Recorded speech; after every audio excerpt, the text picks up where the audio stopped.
Hello everyone, welcome back to our channel. Good morning, good afternoon, good evening.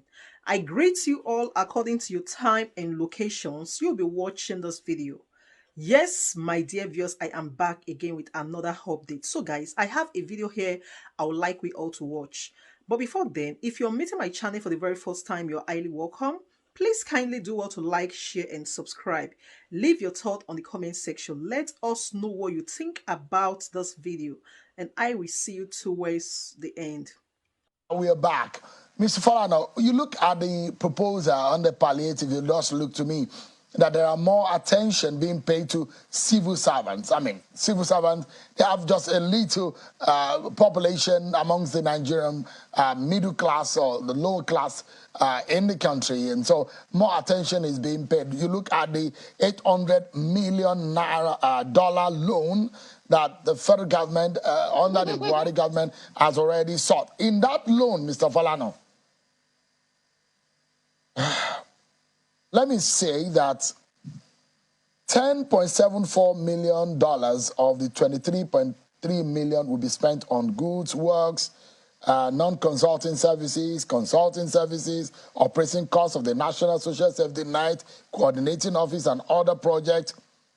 Out of that, Mr. Falano, the federal government is expected to spend $23.3 million on consultancy fees out of the $800 million loan to be gotten. What is your view on this palliative? If Nigerians are getting palliatives, what are the kind of palliative that will have a direct effect on their lives now? Because they are experiencing the pain now. So in the first place, the so-called loan should be a grant under the Fiscal Responsibility Act. You cannot take a loan for palliatives. Sections 43 and 44 of the Fiscal Responsibility Act are very clear that loans are meant for capital projects. So you can't take loans for the palliative. Secondly, the National Assembly Mr. Falano, have to give an approval to the request for a loan. Apologies. Yeah. I like us to clear that so that we don't forget. Yeah. So these loans that the World Bank has approved for Nigeria, if it's used for palliative, is it a crime? No, it's not a loan, but a grant. A loan cannot be used for palliatives under the Fiscal Responsibility Act. But that is what is being called, Mr. Falano. The World Bank should be persuaded to appreciate. That is what the World Bank calls it. No, it doesn't matter what the federal government calls it. We are not taking a loan. The World Bank knows the provisions of the law. The federal government of Nigeria knows the law, and that you cannot take a loan for palliatives. So to that extent, it was the World Bank that came up with the idea of giving the money. If I never applied for a loan, the World Bank said, let's encourage you to remove fuel subsidy. Therefore, we are giving you a grant of $800 million. Some people are calling it a loan. It is not a loan. You don't give a loan without a request, without an approval by the National Assembly. So, second, Mr. Falano, just apologies, please. Let's clear that. Let's clear that, please, sir. And for a loan, there are repayment plan.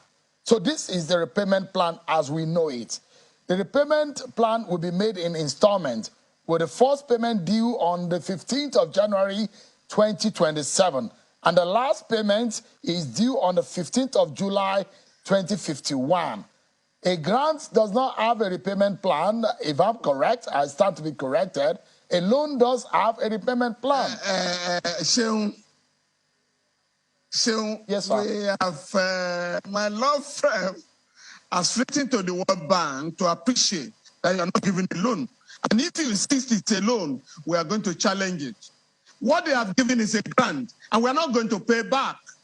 You want to encourage the government to remove fuel subsidy for reasons best known to you. So coming back to what should happen, I think the government is saying now that we are saving $10 billion from the removal of fuel subsidy.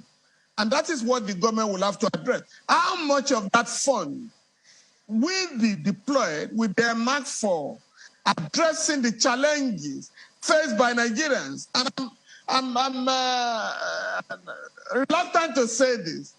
For the past 42 years or thereabout, that the government have been increasing, Nigerian governments have been increasing the cost of petroleum products.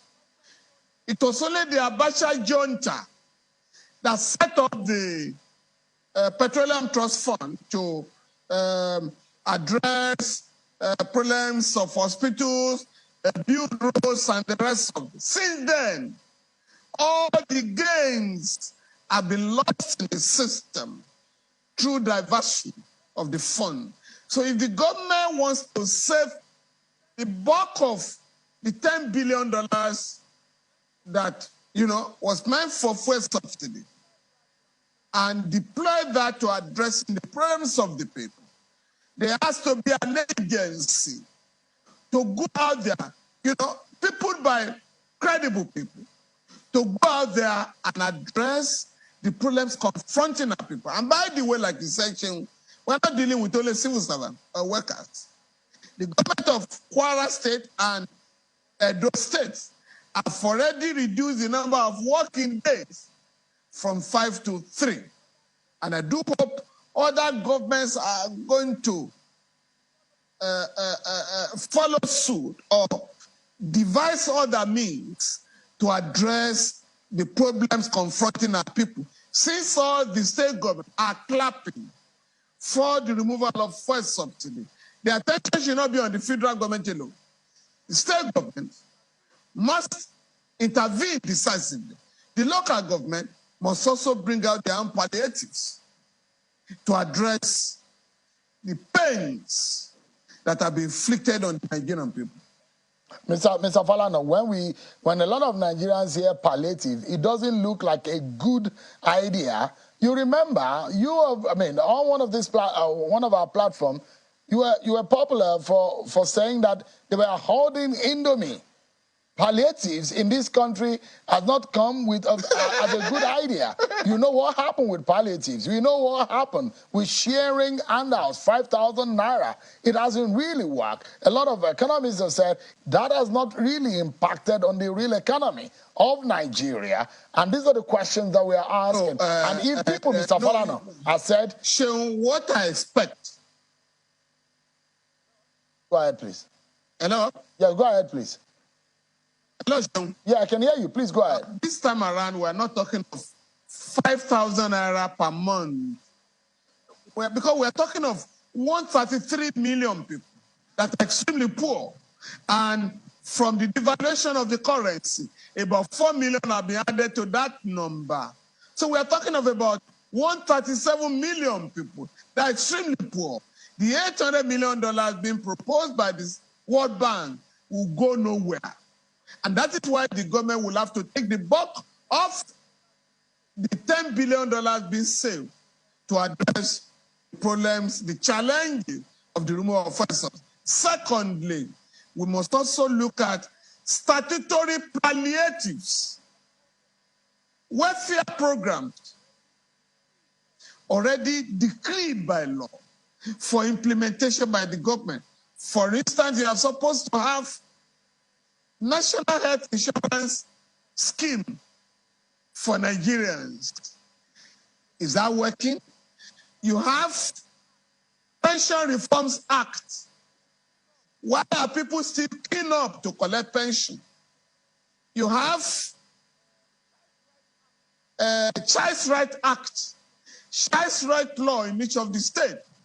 These laws have insisted that every Nigerian child shall be educated from primary to junior secondary school. For me, you have the Housing Act, National Housing Act, that prescribes that 2.5% of the salary of a worker will be deducted and put in a fund so that workers can apply for housing loan.